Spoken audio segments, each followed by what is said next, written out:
Hello, this is Dr. Jabour, and today we're going to go over the cell cycle. So it's important to understand what the role of cell division is. It's the ability that an organism can produce more of their own kind, meaning that one cell will produce two new cells, and each one of these two new cells will eventually produce their own two new cells.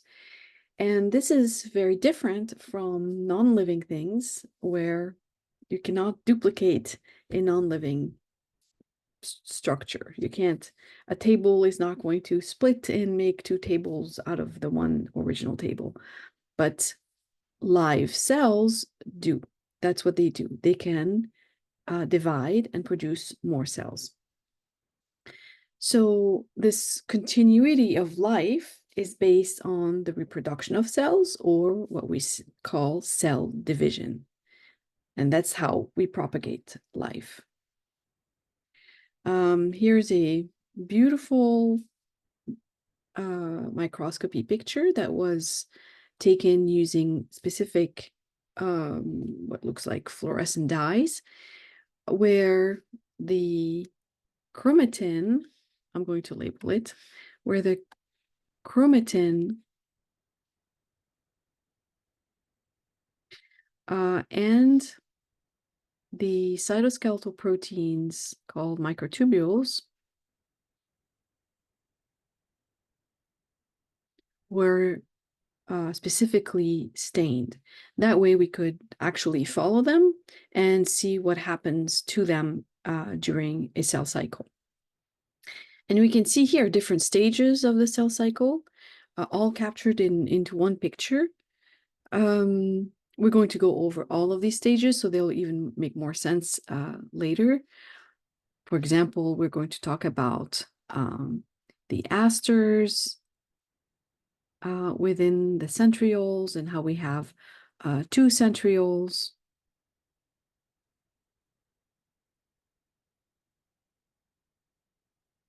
For example, you can see these two centrioles here. In this cell, there's two centrioles here and here, and you can see them, they're closer to each other here, but here they're a little bit further apart. Here they are in separate cells, and you can see the chromatin that is a little bit thicker. It looks much thicker here in this picture because these are chromosomes. These are chromosomes. So the chromatin, actually, we're going to talk about that. The chromatin condenses into chromosomes, basically packaging that chromosome into a much tighter structure. So we're going to talk about all of these things and what do microtubules do in the dividing cell. And you can see over here a little preview of what it's for. Basically, the microtubules are going to act as rails for the genetic material to be distributed to the two new daughter cells. So if we had an original one parent cell, a unicellular organism, the division of one cell will reproduce the entire organism because it's only one cell. There are some organisms that are just unicellular, we call them. We as humans, we are not unicellular. We are billions of cells make us. So multicellular eukaryotes, like humans, depend on cell division for the production of cells during development of a fertilized cell. So basically during embryology. So after you end up with your fertilized cell, you have to, create an entire organism from that one fertilized cell. So we need cellular division then. We also depend on cellular division for growth. A child that is born is much smaller, shorter than, a teenager. So, to create this human being, we need to lengthen the bones, we need to make more muscles, we need to enlarge the brain.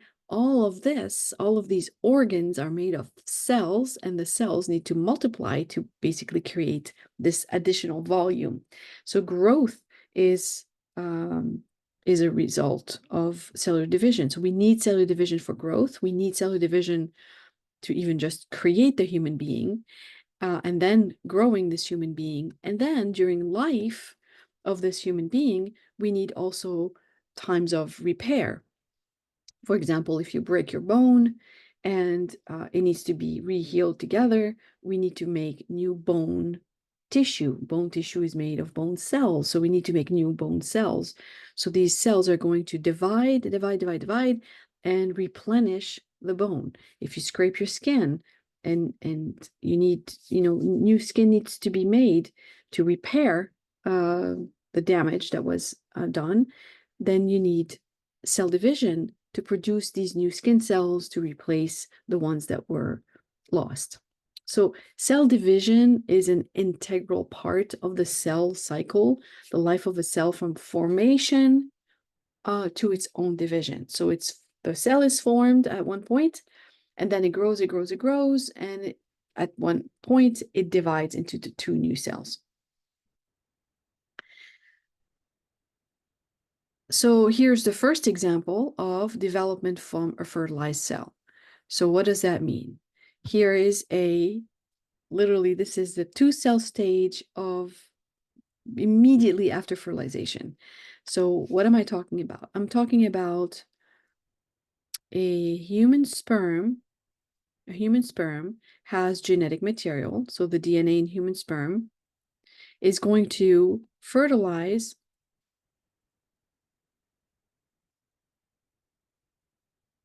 an oocyte. So sometimes it's called an egg, a female sex cell, the oocyte. So this sperm cell injects its DNA into the oocyte, and the oocyte has its own DNA as well. And both DNA come together, and now we call this a fertilized egg. So this becomes just one cell. When the DNA of the male gamete, we call them gametes. Gamete is the same as sex cell. When the genetic material is injected into this big oocyte, we only have one cell, but now with two genetic materials, the one provided by the male, and then the one that was already there provided by the female. So we have here the genetic material in one cell. So then the cell divides into 2 cells. So originally, this was one cell, and then at one point, it divides into 2 cells. And then you're going to end up with one cell here and one cell here. And now we have what's called a 2-cell stage.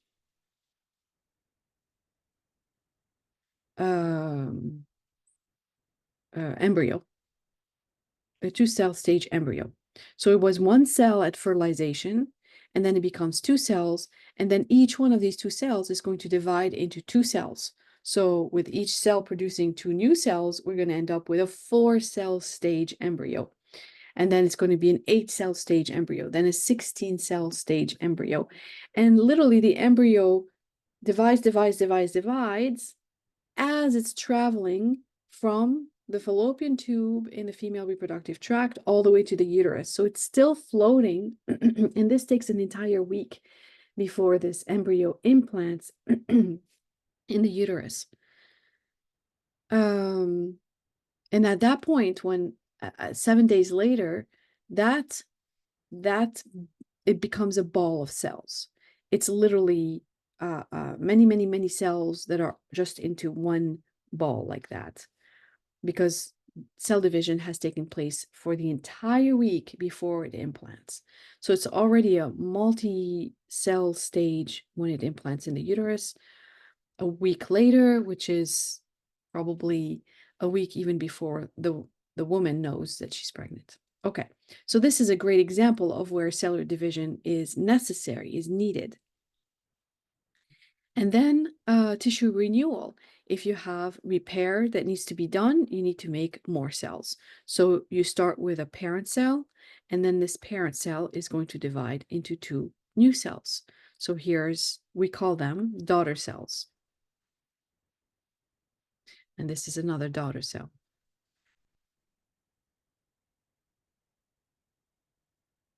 And this is the parent cell. Okay. So it divides into two cells, and then these are brand new cells that are basically filling up wherever that gap was because of the tissue damage. So we need tissue renewal, we make new cells. And so tissue renewal, and so the growth and development was in the same slide over here. Okay. So this is going to be a really important concept here.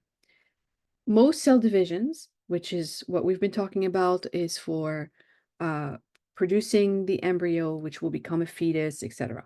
So producing the embryo, or tissue repair, or plain tissue growth. Even if there's no repair, there needs to be growth because, for example, during childhood and puberty, there's a lot of growth.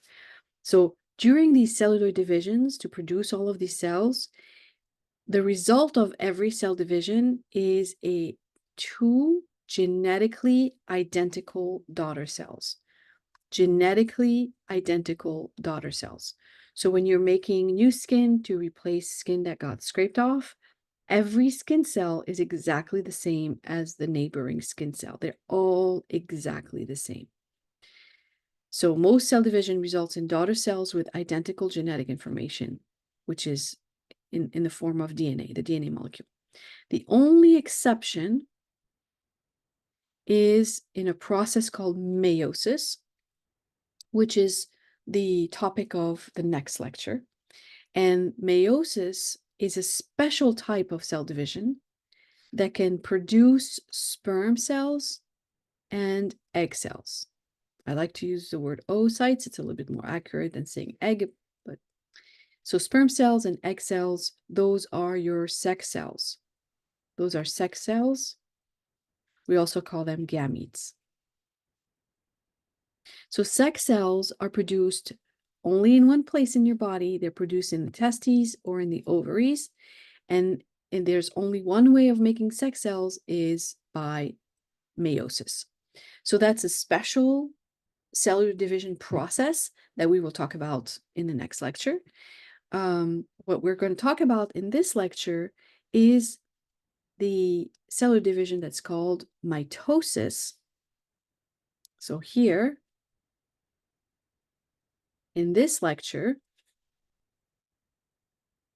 we're talking about mitosis. Mitosis will give rise to identical cells. What would happen if we had the process of mitosis in the reproductive system, the testes and ovaries, to produce the sex cells? So this is a question I would ask in a classroom if you were with me together. You can pause this video, start to think about what would happen if we had mitosis going on in the testes and ovaries to produce the sex cells.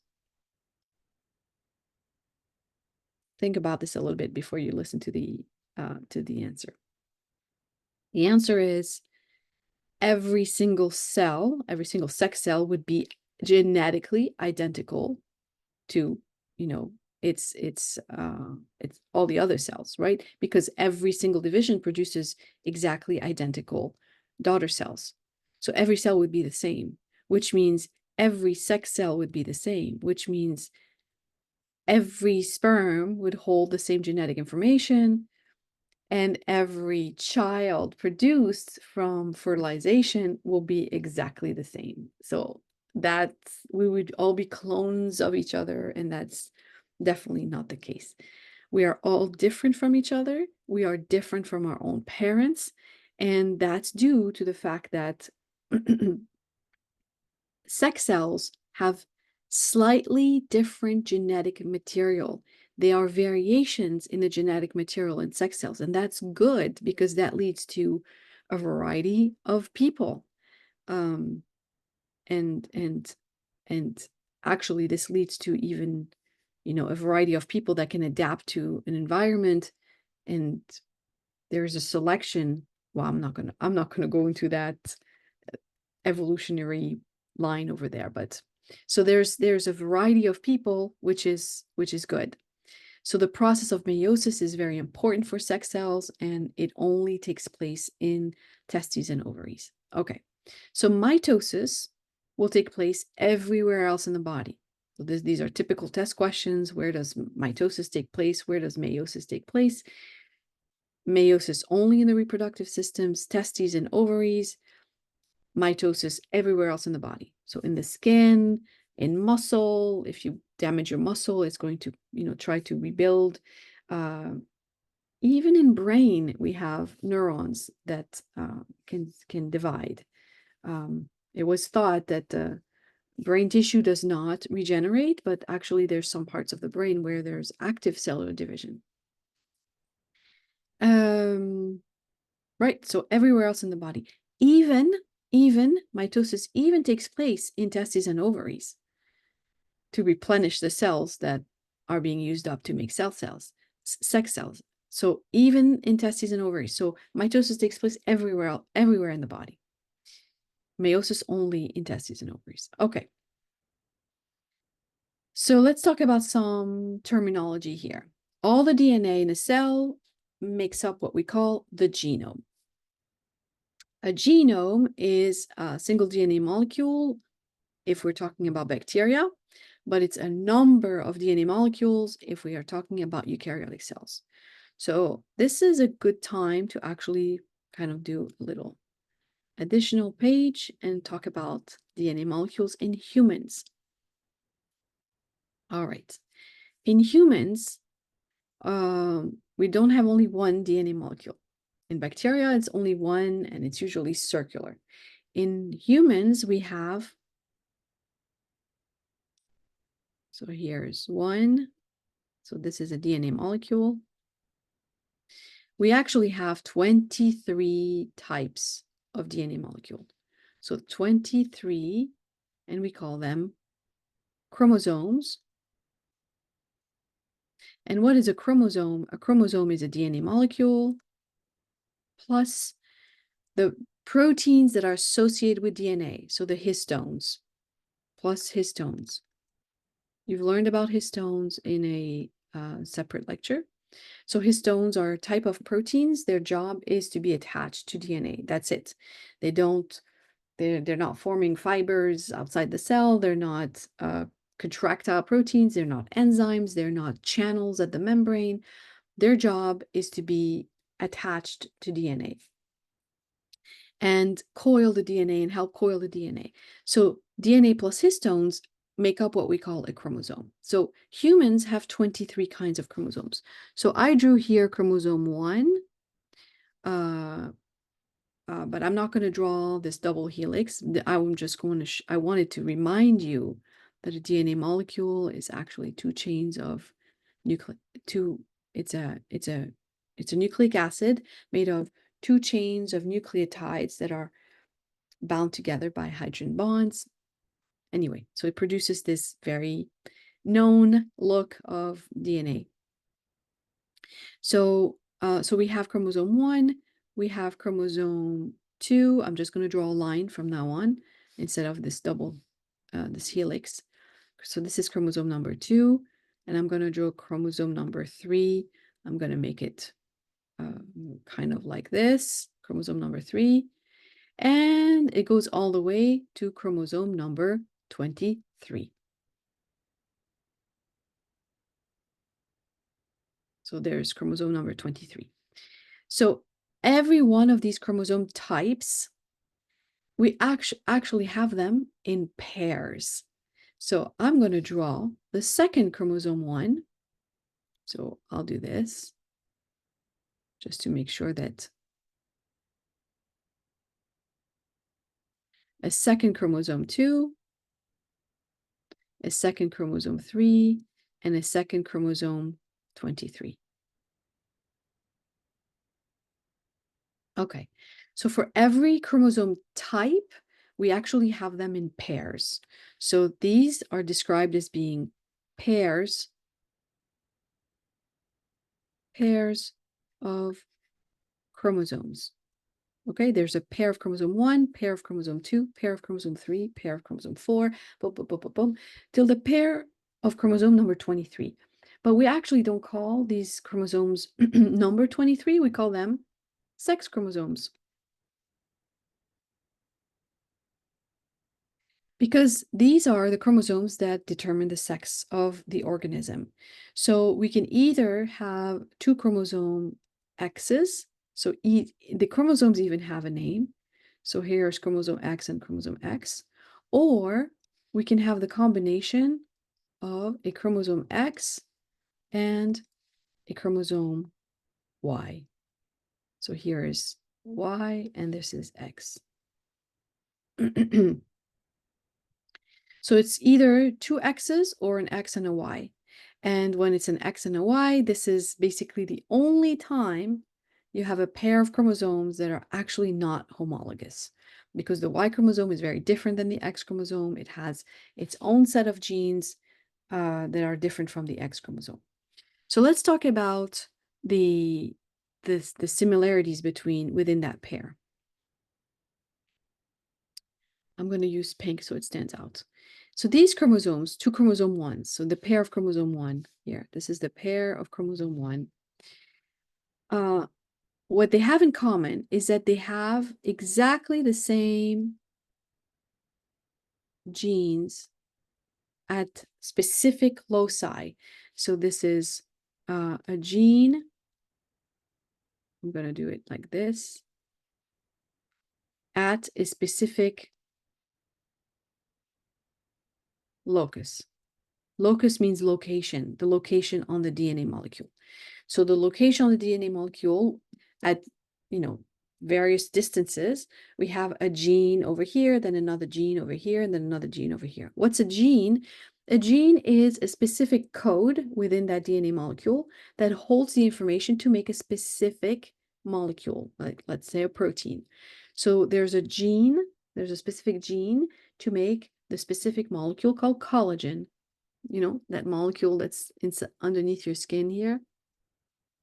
There's another gene that codes for the making of another protein, for example, keratin. Keratin is the protein in our hair. So there is a specific code for everything that makes us a human being. So to produce all of these building blocks that are going to be assembled to make us the way we are, it's all coded within genes. And that's what the genetic material is. It's basically the recipes to make everything that's about you. So my analogy to all of this is, think of all the genes as being different recipes to make different things, because that's really what it is. It's the code to make a specific protein. So I can even draw here. Okay, this is a gene, and a gene is going to be coded, well, it's going to be red to code for a specific protein. And a protein is a string of amino acids. So this is kind of what I'm illustrating here. And you already know that because we already went through those chapters of what are proteins. So here's a protein. But to make a protein, you need the recipe, and that's held in the sequence of the gene. Okay, so the sequence is exactly the same on both chromosome 1s. However, there can be some variations between the two. And this is actually kind of going a little bit into the introduction to genetics, but I have to tell you about that. So there's variations here. We call them alleles, but it's okay if you don't learn that word for this particular chapter, but there's variations of the genes on chromosome 1 and the other chromosome 1 of that pair. So that gene at that specific locus is coded a little bit different on those two chromosome ones. Why? Because mom's version of that gene is different from dad's version.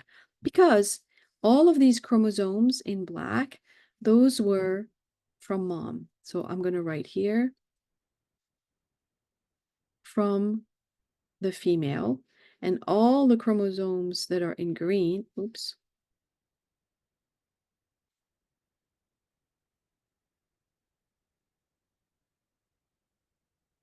we're going to say they're from dad. So there's the symbol for male. So all the green chromosomes are from dad, and all the black chromosomes are from mom. And that's what happens when a sperm cell meets an oocyte.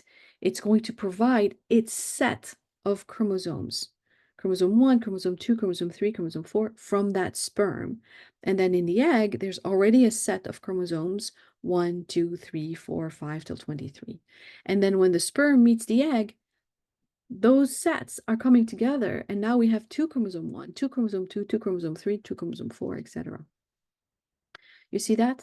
And each chromosome holds a specific set of genes, and each gene is coded slightly different in mom's version of chromosome 1 versus dad's version of chromosome 1. Think of, for example, so there's the analogy. Every pair of chromosome, or every chromosome type, chromosome 1, chromosome 2, chromosome 3, think of it as a cookbook that holds recipes from different countries. So chromosome 1 is holding recipes from dishes from France, and chromosome 2 is holding recipes for dishes from Lebanon, and chromosome 3 is holding recipes for dishes from Italy. So all of these are different cookbooks. So you do not have recipes in cookbook number 2 that are going to be found in cookbook number 3, because those are different dishes. So now we have two copies of the same cookbook, right? Chromosome 1 and chromosome 1. And the recipes can be slightly different for the same dish. For example, you have in, the cookbook for Italian dishes, you have the recipe to make meatballs and sauce. And in mom's version of that recipe for that same dish, mom puts a little bit more salt and a little bit more basil. And in dad's version of that same recipe, there is maybe a little bit more spices and more pepper, more, I don't know, maybe a hot pepper that's added in the sauce. So to make the same dish, which is meatballs and red sauce for spaghetti, you have slightly different ingredients, but it's the same dish. So that's what the variations are between a paternal chromosome 1 and a maternal chromosome 1. And that's the case for every chromosome type. That's a good thing. We like variations. We like to have things a little bit different, because that's how we end up being all different from each other. And we'll talk about these variations in the next chapter on meiosis, on how we end up having these variations. Okay, so this was a kind of like a sidetrack on what the heck is the difference between these homologous chromosomes. We call them homologous chromosomes. So pairs of chromosomes that are homologous. Oh, is there a U here? I don't think so. I forgot. Okay. Homologous chromosomes. So that means they are almost the same with some variations. All right. So I'm going to come back to this drawing in a little bit, but this is to show you that we have a number of DNA molecules. So in humans, it's 23 pairs. So there's 23 chromosome types that come in pairs. So there's pair of chromosome 2, pair of chromosome 3. There are 23 pairs. So in humans,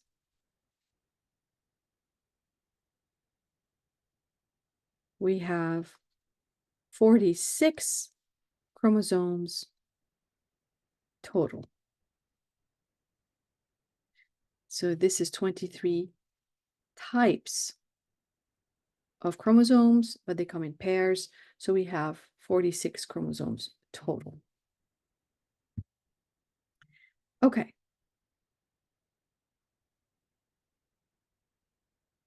All right. So this is a really beautiful picture of these chromosomes that are very condensed, and you can literally see them individually. You can see one here and one here and one here. You can literally see them separate. And we're going to talk about why it's important at a specific stage of cell division to have all these chromosomes very, very condensed. We talk about condensation. They're like super, oops, they're super tight.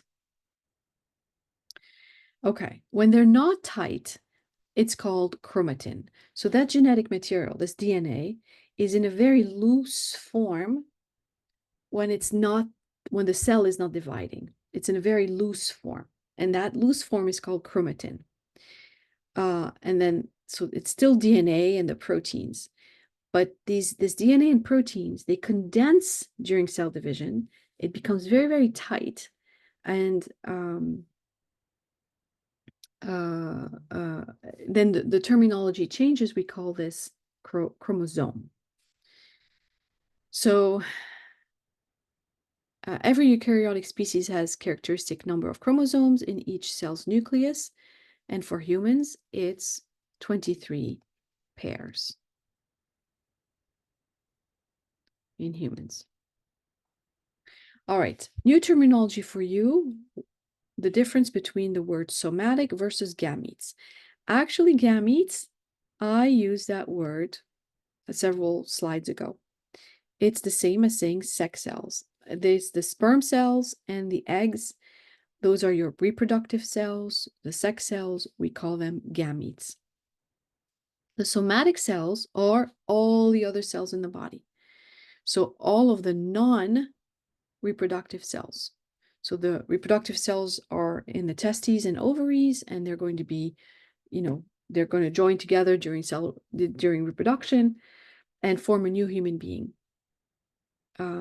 But all the other cells in your body are called somatic cells. And somatic cells have 2 sets of chromosomes, right? I just talked about that. So this having chromosomes in pairs, it's only in somatic cells. We have pairs of chromosomes that are homologous to each other. In gametes, we only have half as many chromosomes as somatic cells. So only 23 chromosomes. 23 pairs means we have 46 chromosomes. So here we only have 23 chromosomes. Why do you think gametes need to have 23 chromosomes only? So pause the video, think about it a little bit before I say why. All right, so let me tell you why. Remember how I drew a sperm cell somewhere over here, right here, a sperm cell. Remember, a sperm cell comes with its genetic material, and it's going to inject the genetic material, and then this oocyte becomes the first fertilized egg, right? It'll be one cell with the genetic material from originally two separate cells, but it becomes one cell. So the sperm injects, because actually the sperm cell doesn't get inside. It's just the DNA that's injected. So you have the 23 chromosomes from the sperm cell, and then you have 23 chromosomes that were already in the oocyte. Here I'm going to write injected so you realize that these are injected. And let me put this word a little bit lower.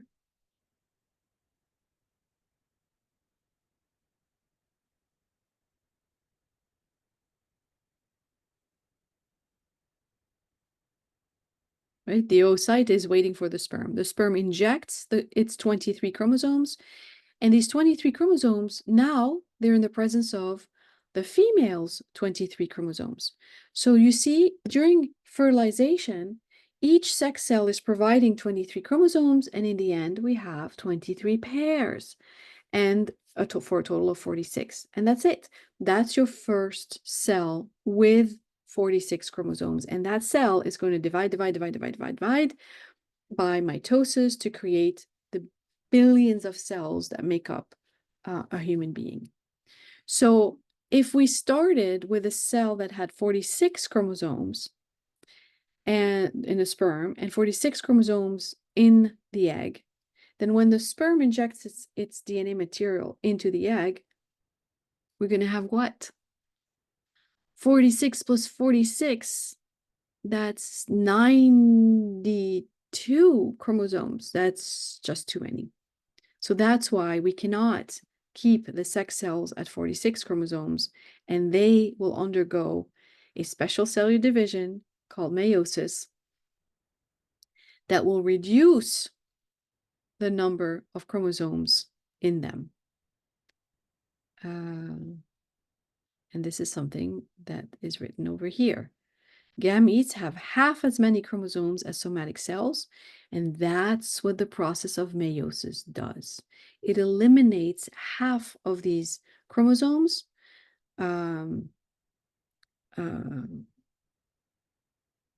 So we only have one set and not 23 pairs anymore.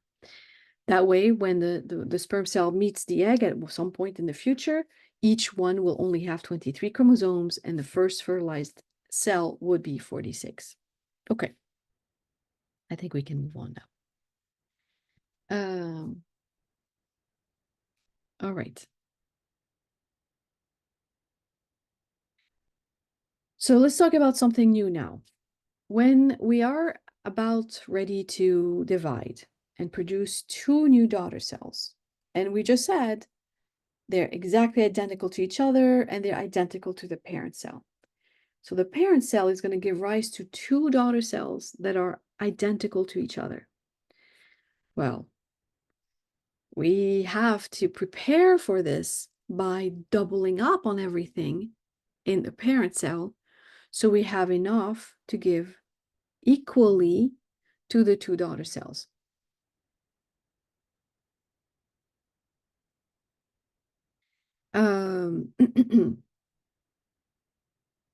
So there's going to be a phase that's going to take place right before cell division.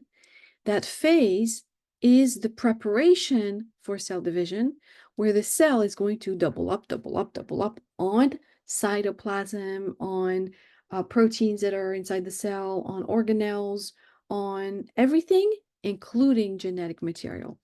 So the DNA is replicated, and then the chromosome also condenses to make sure it's all tight. So actually the purpose is so we don't lose anybody when the cell divides. We don't lose any pieces of DNA.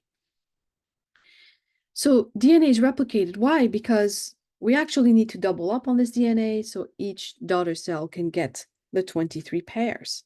Remember, we need to end up with 23 pairs in both of these daughter cells. Here, I'll draw it here. So here's a parent cell with 46 chromosomes, okay?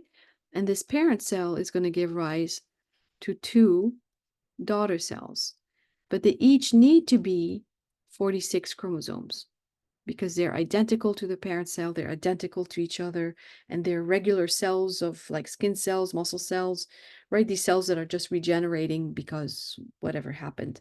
So they are cells with the pairs of chromosomes. So 23 pairs. 23 pairs. 23 pairs. So how are we going to have enough to distribute to the daughter cells? We need to copy. So there's going to be a copy of every single one of these chromosomes.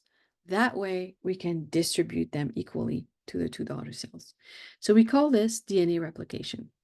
All right, that's the term we use, DNA replication. So each duplicated chromosome, so meaning it doubled up, has two sister chromatids. And those are joint copies of the original chromosome attached along their length by cohesins. So let's see if I go back to this diagram. I guess I can write it here. No, let's do a new one. So I'm going to add a new page here. All right. So we said chromosome 1, chromosome 2, chromosome 3, right? This is what we had. And chromosome 4, 5, 6 till 23. So for each chromosome, we need to double up on it. We need to have 2 chromosome 1, 2 chromosome 2, 2 chromosome 1 black, 2 chromosome 1 green, 2 chromosome 2 black, 2 chromosome 2 green. We need to double up on all this so the daughter cells each have their own set, because here we only have one pair of chromosome 1, one pair of chromosome 2, one pair of chromosome 3. How are we going to give the daughter cells a pair of chromosome 1 if we only have one pair? We need to double up on that. So the way so this is what we call replication. What happens is that molecule gets doubled up. But instead of just kind of floating away and staying next to, they're attached to each other. Attached to each other. So this is how we duplicate everything as far as genetic material. We have a copy made of every single DNA molecule. So this DNA molecule is going to get copied into another exact identical DNA molecule. So even though black and green have variants between each other, the two blacks or the two greens are exactly identical to each other. The two blacks are identical to each other. The two greens are identical to each other. Exactly. Because we made copies of them. And this is what's going to happen with the other chromosomes as well. So we have DNA replication that took place to make copies of every single one. And you can see how one of them will go to one daughter cell, the other one's going to go to the other daughter cell. One daughter cell, the other daughter cell. That way each daughter cell will get a black one and a green one, chromosome 1, a black one and a green one, chromosome 2, a black one and a green one, chromosome 3, etc. Okay. So this is still a pair of chromosomes, just like this was. This is still a pair of chromosomes. These are pairs of chromosomes.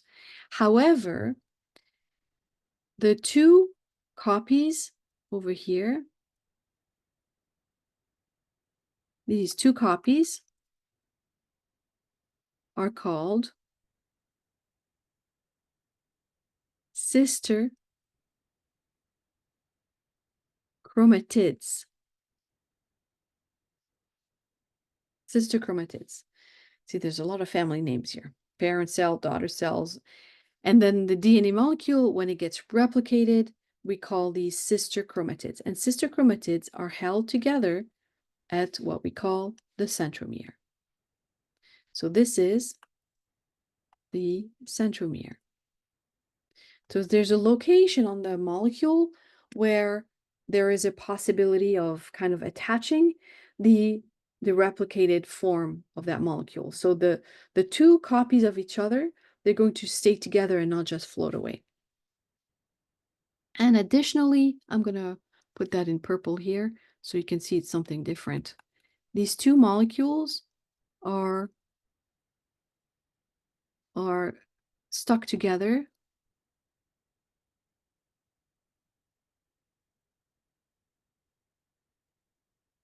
by cohesins.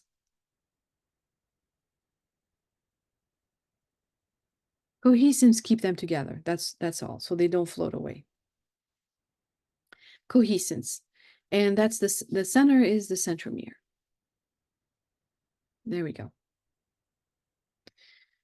Okay. Did I say everything I wanted to say? Yes, the centromere is the narrow waist of the duplicated chromosomes or replicated chromosomes, you can say that, where the two chromatids are most closely attached. So now you learn they're called sister chromatids. So sister chromatids are made of two chromosomes, two identical chromosomes that are just kind of held together at the centromere. All right. So here you have 23 pairs.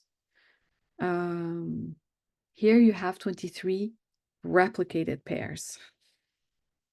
Okay. So here are sister chromatids, the centromere. This is an electron microscopy picture. You would never see that in a regular light microscope. This is an electron microscopy picture where we're catching here a replicated chromosome with two sister chromatids that are held together, and I'm going to use that purple again. You see all of these lines here across, these are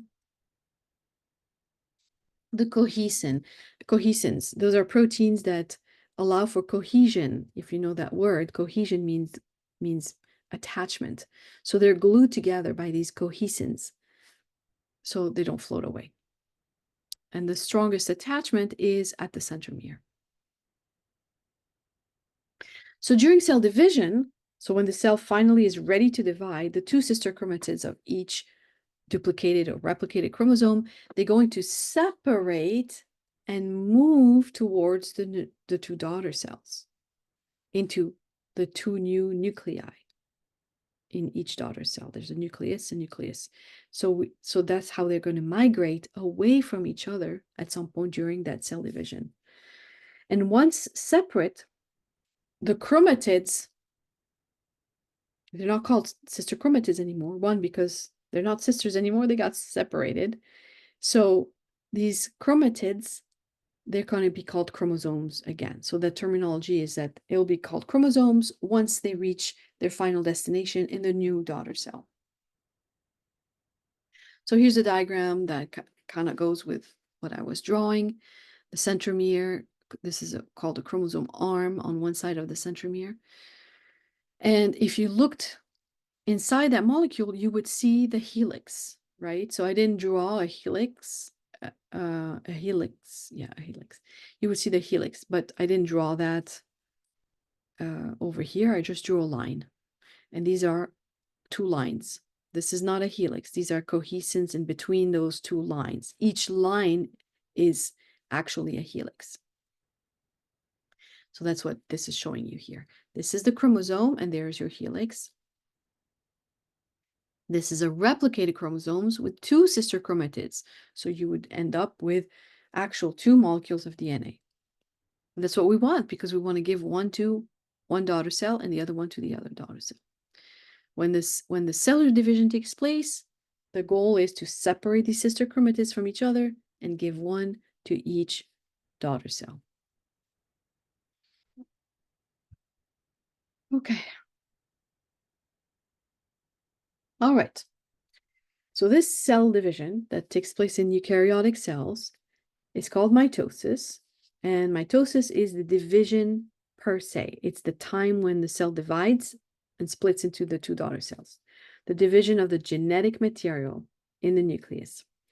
The division of the cytoplasm has a slightly different name. It's called cytokinesis. So cyto refers to the cell, and kinesis is that separation. So it's basically at the point where the cell is literally splitting the cytoplasm in half, and now we end up with two separate cells.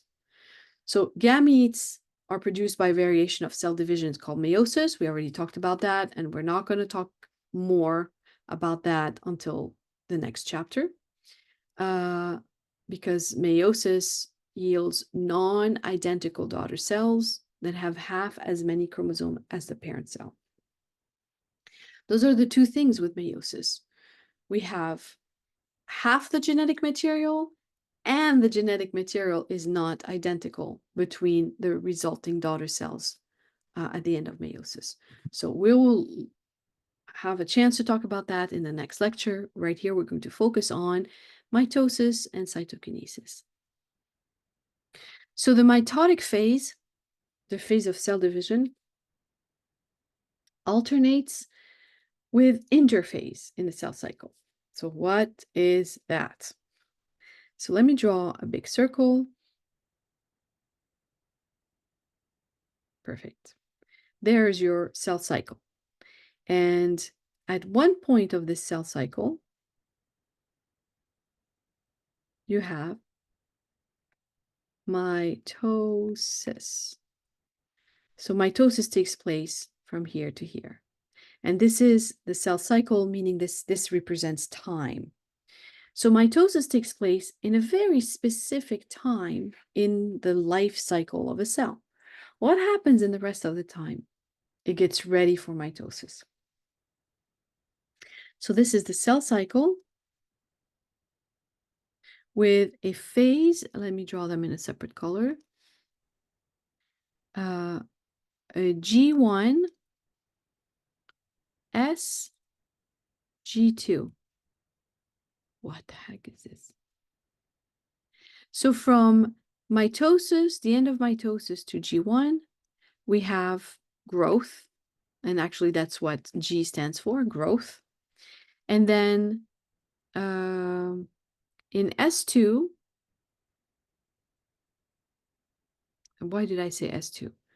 In the S phase, we have, S is for synthesis. We have, basically, that's where we double up on the DNA. And then they're finally, yeah, I shouldn't have done that.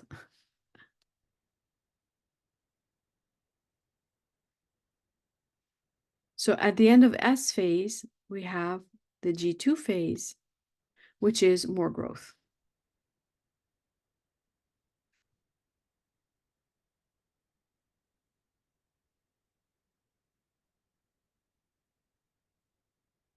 Okay. So we have an S phase in the middle of that interphase. This is all called interphase. So in green, all of that in green is called interphase. The interphase of the cell cycle includes G1, S, G2. And then the remaining time of the cell cycle is called mitosis. Okay.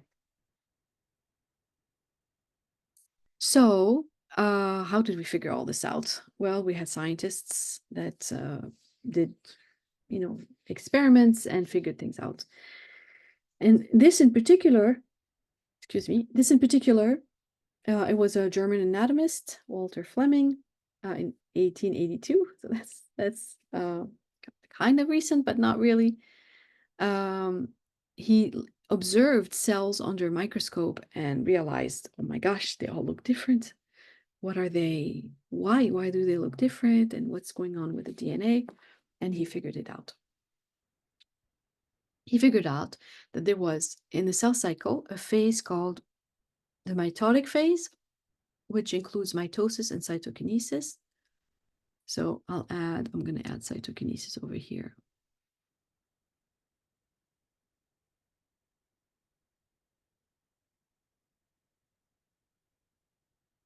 So this is the mitotic phase, which includes mitosis and cytokinesis. And then the interphase, it's the phase where there is cell growth all throughout right here. So cell growth in the entire interphase. And copying of the chromosomes in preparation for cell division, and that's specifically during the S phase of interphase. So the interphase is about 90% of the cell cycle. That's why it's like a really big portion of that cell cycle. And really, this does not look like 90%. It looks more like maybe it looks like 90. Yeah, it does look like most of it. And then this would be 10%, the mitotic phase. Okay, so interphase includes G1, S, G2. The G stands for gap, the first gap and the second gap. I like to use the word growth because that's exactly what's going on. The cell grows during all three phases, but chromosomes are duplicated only during the S phase. So all three phases, we have growth, growth, growth, growth, and during the S phase, we additionally have replication of the DNA.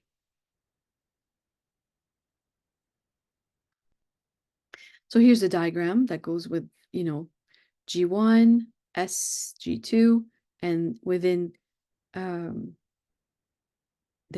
mitotic phase, you have mitosis per se, and then the cytokinesis at the end. All right. Let's look at these beautiful pictures with their diagrams. So now we're going to, I'm actually going to use the pictures that are even bigger. They're here. Yeah, let's do that. And then I'll show you the microscopy pictures.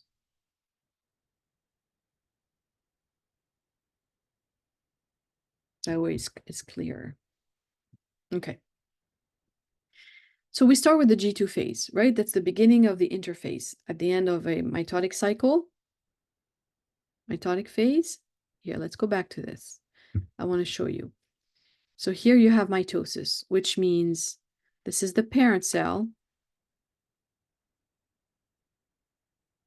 that went through all this growth, the parent cell splits during mitosis, and each one of these cells undergoes interphase. Each one of these cells will undergo interphase and get ready for its own cell division at the end of interphase. So we're basically following one daughter cell. Okay, so what's going on in the G2 interphase? Here it is. We have the centrosome with a pair of centrioles. So these are centrioles within the centrosome, and it needs to double up. We're doubling up on everything because we're going to split it with the two daughter cells. But specifically, we double up on the centrosomes because we need them. We need them during the cell cycle. And what's going to happen is once we double them up, they're going to go migrate towards the poles of the cell, just like it did over here. We have the centrioles within the centrosome that are going to migrate away from each other and towards the poles of the cell that's dividing. Another feature of the G2 interphase is that chromosomes are still uncondensed, even though they are duplicated, but they're yet uncondensed, and they were going to condense over here. I'm going to write here, condensed.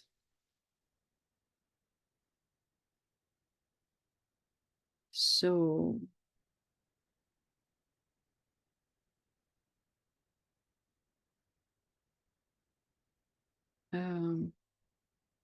yeah. And you can see them replicated, which you could see here, but there's one animation I have for you. It shows you how the chromosomes are really, really coiling super tight. So they're actually visible, and when they migrate, they don't lose parts of them. That's why.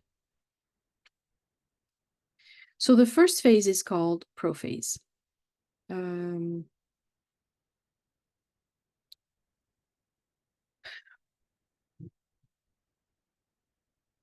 Prophase. Let me draw them. Okay, I'm going to need another page because there's not enough room, but that's okay. So in mitosis, we have the first phase is called prophase, and you need to know these terms and you need to know their order. The second one is called metaphase. And the third one is called anaphase.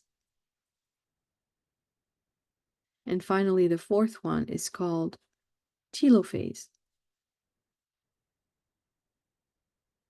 Prophase, metaphase, anaphase, telophase. That's within mitosis. So that's what we're learning today. We're learning those phases of mitosis. So I can use these, I can also use these diagrams. They come first and they're combined with a picture, so might as well. So here's the G2 phase, which remember, this is the G2 phase is the phase where we're going to enter mitosis, okay? We're entering mitosis. So this is the G2 interphase with the centrosomes, with centriole pairs. The chromosomes duplicate and are condensed. So that was done in the S phase prior to G2. So they're already duplicated and they're condensing. So that's really more what's happening. They're condensing. So prophase, you have your early mitotic spindle. This is when it starts growing into a spindle, and spindles are going to be very important for the migration of these molecules towards their pole. See, these are the spindles.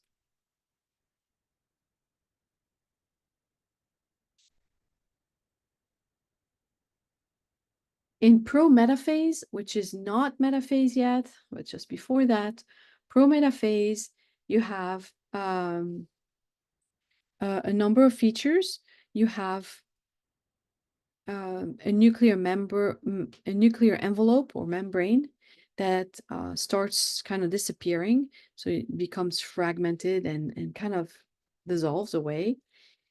At the end of prophase, but before metaphase begins, we have a time that's called pro-metaphase. So it's kind of in between prophase and metaphase. And at that point, we see these microtubule fibers. Some of them have anchored themselves on chromosomes and some have not. You see, so the ones that are not are called non-kinetochore microtubules, and the ones that are anchored on a chromosome are called kinetochore microtubules. So let me draw these chromosomes and explain this what this is. So I'm going to use blue just to kind of like go with what's there.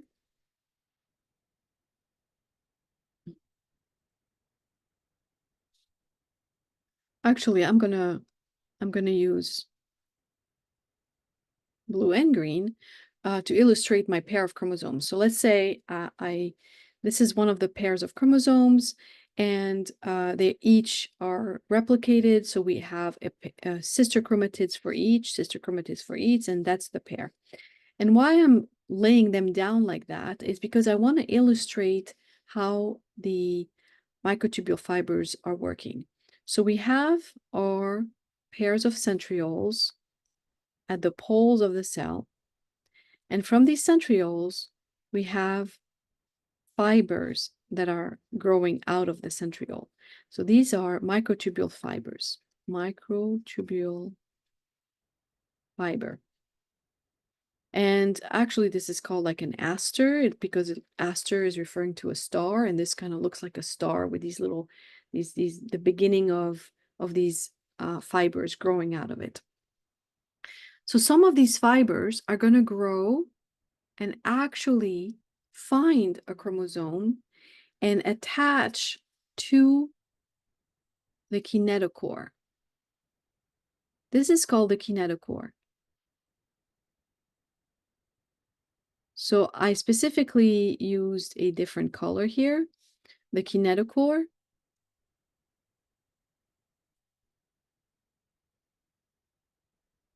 is a set of proteins that are on top of the centromere. So the centromere, I'm using green to show you that the centromere is that narrow region over here. And on top of the centromere, you have proteins that make up a kinetochore. And all that is a place for anchoring the fibers.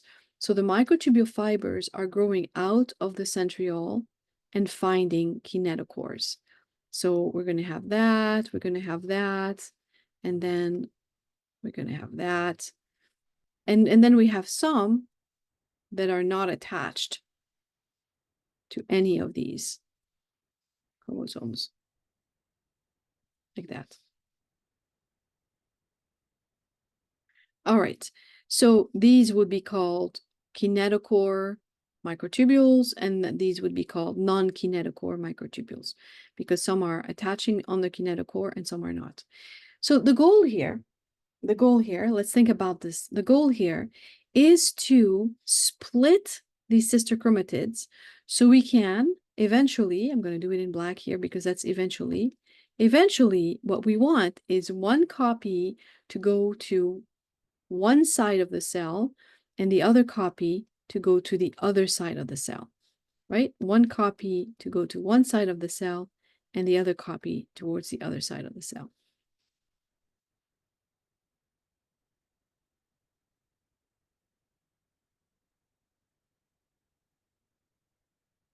There we go.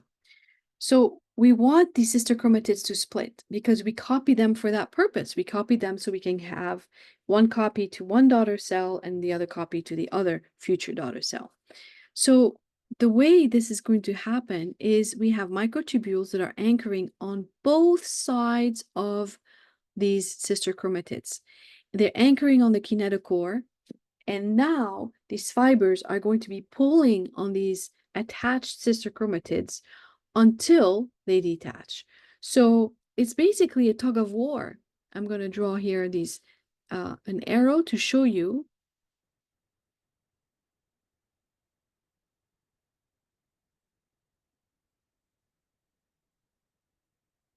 To show you that these fibers are pulling on the kinetochore, but the two sister chromatids are attached to each other. So it's basically going like this in the middle of the cell. And that's what's happening here. All of these chromosomes, because they get pulled from both sides, they end up in the middle. It's like a tug of war. You know that game where there's groups of people on both sides of a line, and these people are trying to pull on that rope, and there's a little flag, and if the flag goes over that line, on whichever side, that's the group of people that wins this tug of war. So they're tugging on a rope, and they're trying to get the rope towards their side. Here we have this tug of war going on both sides of these sister chromatids. But what's going to happen is that at some point, it's going like this. At some point, the sister chromatids are going to separate from each other.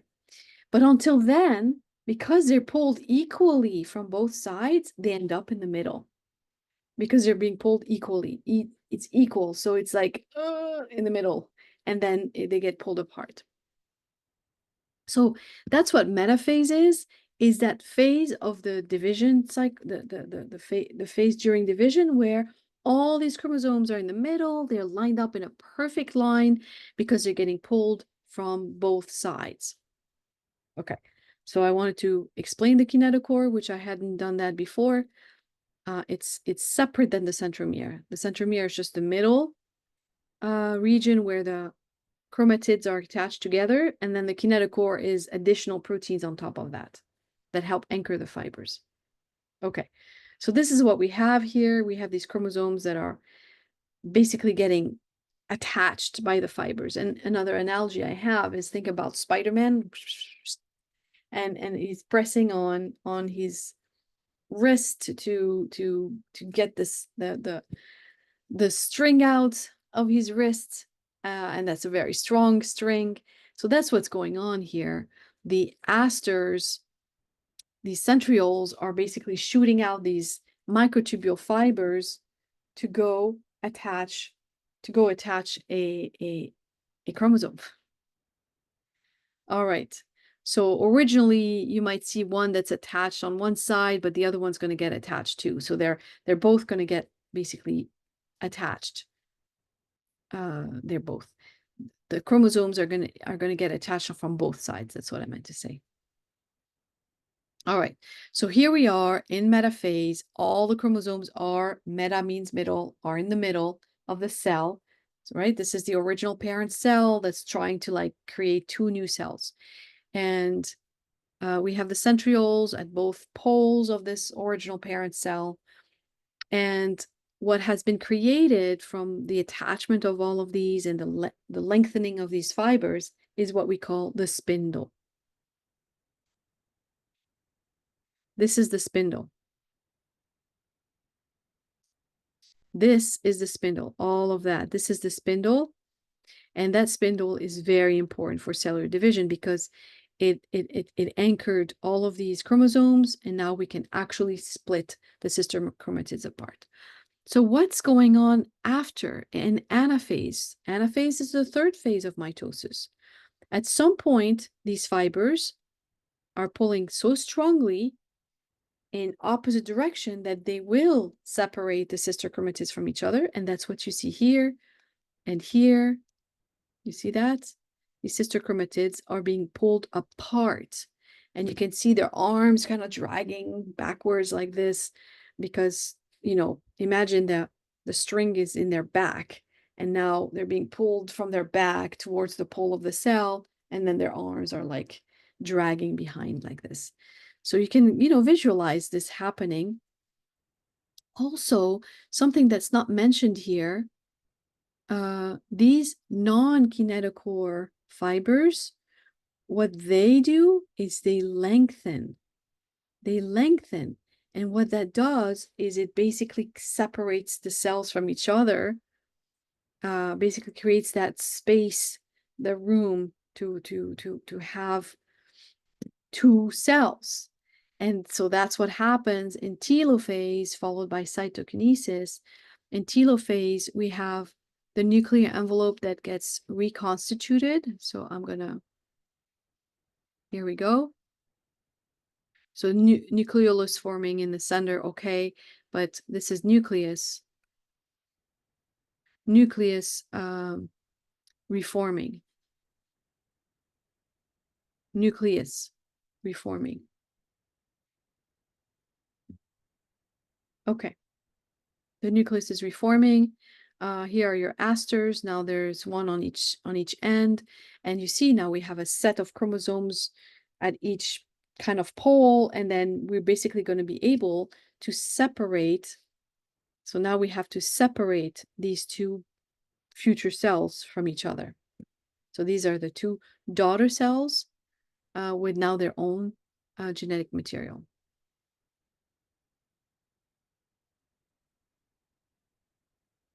Okay, these are the same drawings. I originally started here, but then I went back to show you the ones with the microscopy at the top. And I forgot to talk about the microscopy on the top. Oh no, I did talk about it here. No, I remember. I talked about it here. So here in metaphase, oh, this is where I stopped talking about it. So here in metaphase, look, you can see all of these chromosomes and they're basically sitting in the middle. They're sitting in the middle and you have these spindles that have anchored themselves onto these chromosomes and they're pulling them from both sides. So they line up in the middle here. Let me show you an arrow that's going upwards as well, right? So they anchored, that's the first thing, and then they pull back like this. So they pull back.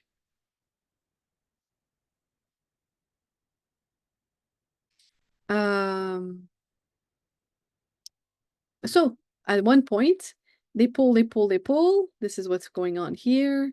It's pulling towards the pole, and that separates the two sister chromatids from each other. So now you can see those dangling arms kind of like trailing back. And we have one set of sister chromatids at one end. There we go. And the other set at the other end. And these are some of the non-kinetochore fibers that are just lengthening just to make sure we make space between these two cells. Right? So we make space between these two cells, and we can follow this with cytokinesis. Cytokinesis. So cytokinesis is the division of the cytoplasm, which needs to happen right here in the middle of this growing cell. All right, so these are the drawings without the microscopy. So I'm going to skip that because we already went through that.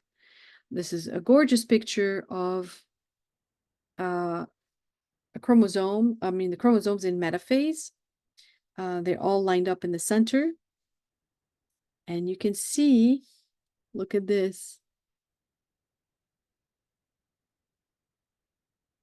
The chromosomes are in blue.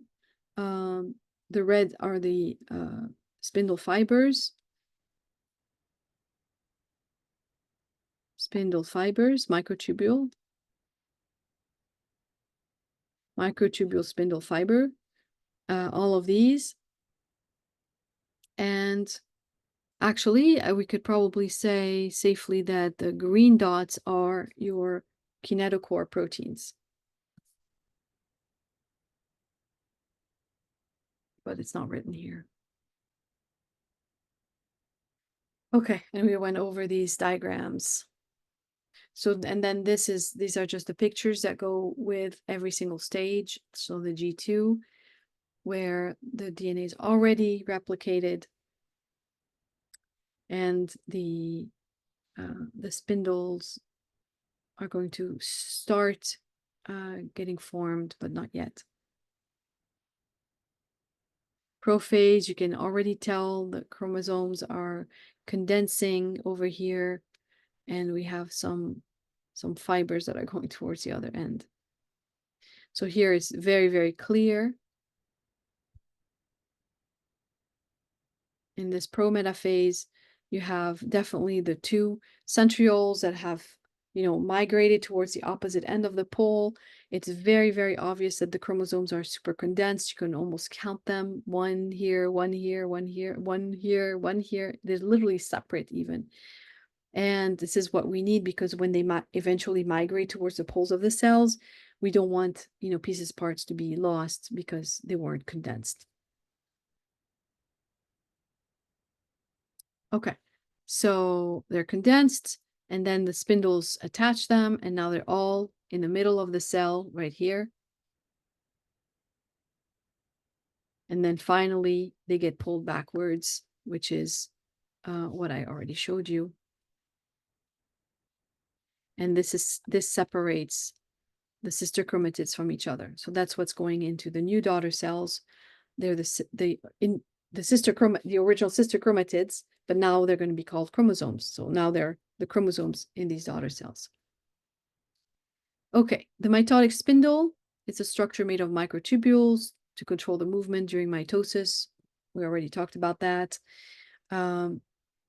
The assembly of spindle microtubules begins in the centrosome. So this is where it starts. This is where the centrioles are, and this fibers grow from there. I drew it on the earlier. The centrosomes replicate during interphase, forming two centrosomes. So that's another example of what needs to be duplicated during that, growth phase before the division. Yeah, so it migrates towards the opposite end of the pole. That way, the two new daughter cells can have their own centrosomes. An aster, it's a radial array of short microtubules. I also drew that for you, and it extends from each centrosome. And the spindle includes the centrosomes, the spindle microtubules, and the asters. Okay, during this pro-metaphase, some spindle microtubules attach to the kinetochore and some don't. And those that are attached to kinetochore move the chromosomes. Remember, the kinetochore is just a protein on top of the chromosomes to allow for that attachment. Okay, we talked about the metaphase plate because these chromosomes are pulled from both sides equally, and they end up basically being stuck in the middle because one wants them and the other one wants them. They each want one of the sister chromatids, and then that pole is going to be enough to split the sister chromatids from each other. So in a yeah, that's all I'm going to say for this one.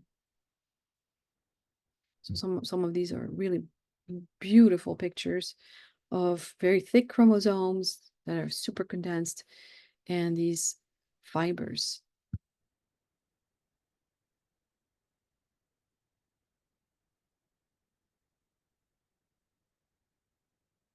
Okay. Something I forgot to mention, that in anaphase, when these sister chromatids finally split from each other, well, they don't have cohesins anymore. The cohesins got cleaved by an enzyme called separase. So let's go back to here. Right. While the spindles are fighting for the sister chromatids to separate from each other so that each pole of the cell can get one. So while this tug of war is happening at this metaphase plate, we also have an enzyme, maybe in green here, an enzyme that's basically going to split the sister chromatids from each other. So not only do we have the pull from the fibers, but we also have an enzyme called separase to separate the two sister chromatids from each other. So it literally breaks those bonds and separates them. So in anaphase, the cohesins are cleaved by an enzyme called separase. So it doesn't happen in metaphase. I'm showing you how they are glued together. And then in anaphase is when, it's basically right before anaphase, click, click, click, click, click. All of these cohesins are clipped and we can separate the sister chromatids from each other. Okay, and the microtubules shorten by depolymerizing at their kinetochore. So we basically have a shortening of the fiber to bring that chromosome towards the pole of the cell.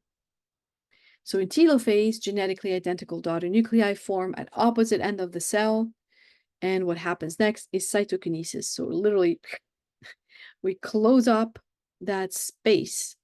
That's basically the middle of the spindle becomes where the cell needs to be divided.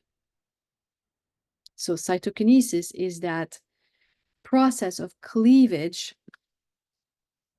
and we call this the cleavage furrow. So it's like to split.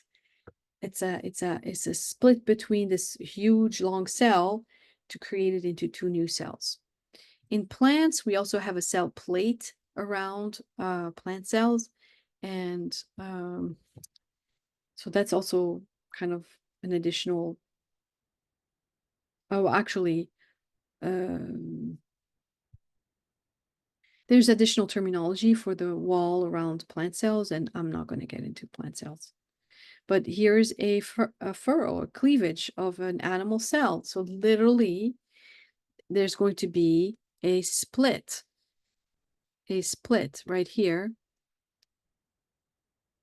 that allows for this contraction of contractile proteins that help kind of split the two cells apart from each other. So that's called a cleavage furrow. Chromosomes condensing.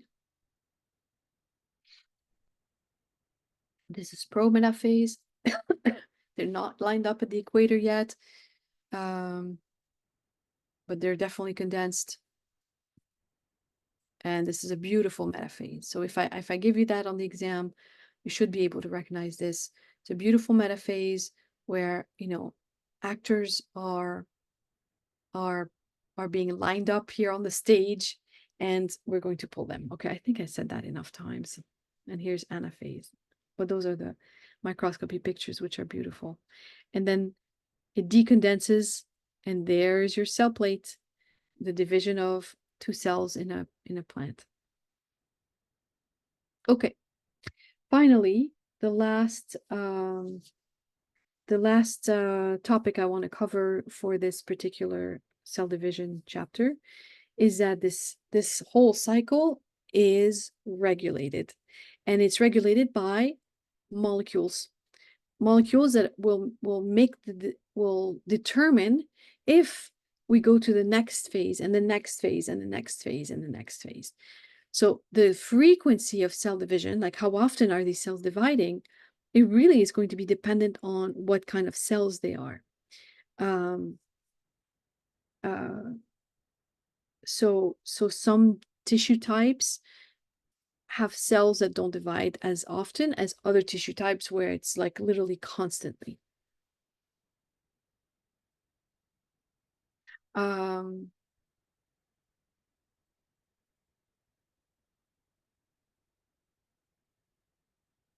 okay, so there's a cell cycle control system, kind of like a clock. That's the analogy that they like to use. And it's regulated by both internal and external controls. And there are specific checkpoints during that cycle where the cell cycle stops until there is a go-ahead signal or not. So here are the checkpoints. There's a checkpoint in G1, right? This is G1.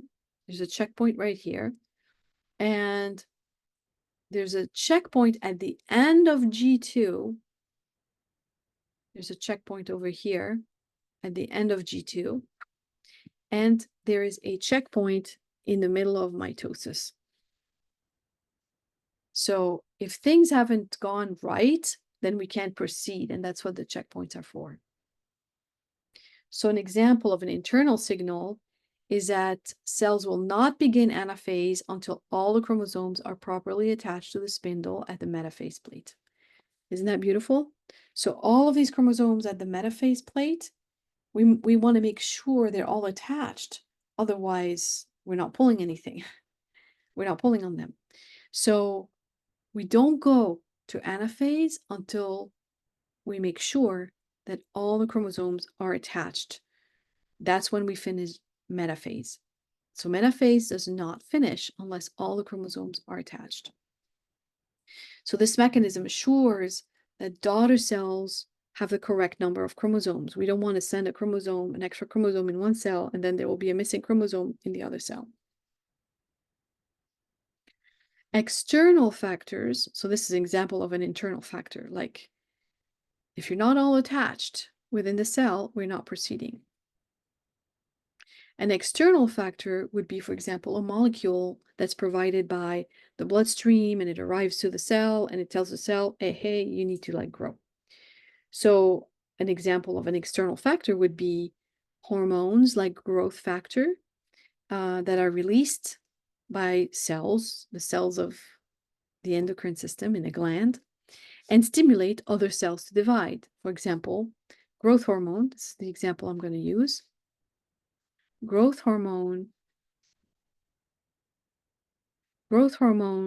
is produced by the pituitary gland in your brain, produces growth hormone.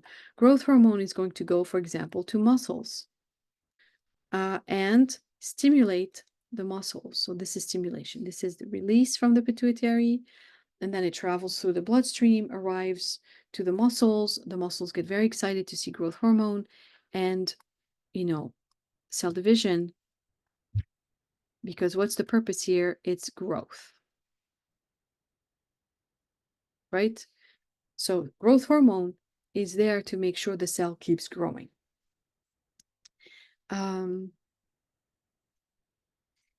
So a normal cell is converted to a cancer cell by a process called transformation.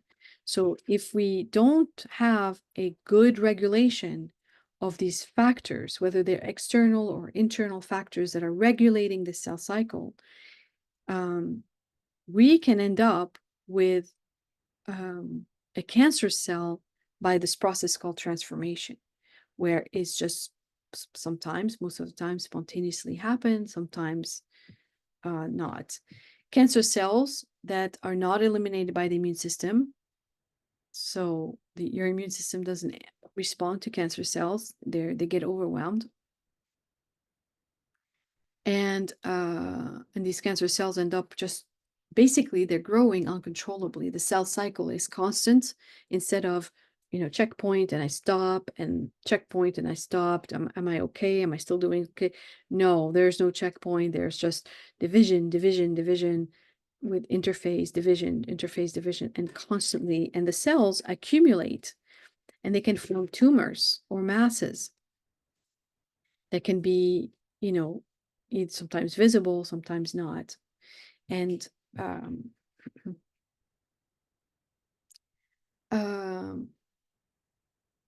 So if these abnormal cells stay in the original site of where this started, so for example, you're in a muscle and the cells were growing to make more muscle, and now all of a sudden there is a tumor of cancer cells that are taking over, and they're the ones growing and producing a mass. So sometimes it can happen within this normal tissue. You end up with that. Now, if abnormal cells remain only at the original site, we call this a benign tumor because it's just at the original site. We call it a malignant tumor if this mass starts crawling out and invading surrounding tissues, and we call that metastasis. So learn that term, metastasis. This is important. Um, and that's a problem because so you're going to have an export of these cancer cells to another part of the body. So there could be now, from I've seen people have, for example, a tumor on their spine, and then this travels to their, no, it's the opposite. It's just happened to know a story like that, where it was on their bone, and it traveled to the spine, and now there was malignancy all over the spine. And okay, that's bad. So localized tumors, we can treat them with high energy radiation. So radiation, it will damage the DNA in the cancer cells, but it might also damage some of the original DNA from other cells that are surrounding the area of your radiation. So this is very targeted. We can do that with radiation. If the cancer spread and it's metastatic, so I mean it went out of its original site, and now it's like, it went, it started in your bone, and now it's spread to your spinal cord, and maybe it'll spread to your stomach because it's all kind of in the vicinity. So to treat metastatic cancers, and you use more like drugs, like chemotherapy, because it's systemic. It goes into the blood and it treats kind of like it goes everywhere. That's what systemic stands for. So these drugs are, very taxing on the body, first of all. And but they're good because they target the cell cycle of the cancer cells and they make it stop cycling. So this can have an impact on normal cells, and that's why some people lose their hair, and there's other side effects of these drugs. So of course, understanding how these work helps understanding how to treat cancer. And literally with the process of sequencing DNA nowadays, we can literally tailor these treatments to individual people. Yes, that was the last slide. Okay, so a lot about mitosis and the entire cell cycle, and a little bit at the end about how this cycle is controlled. Thank you.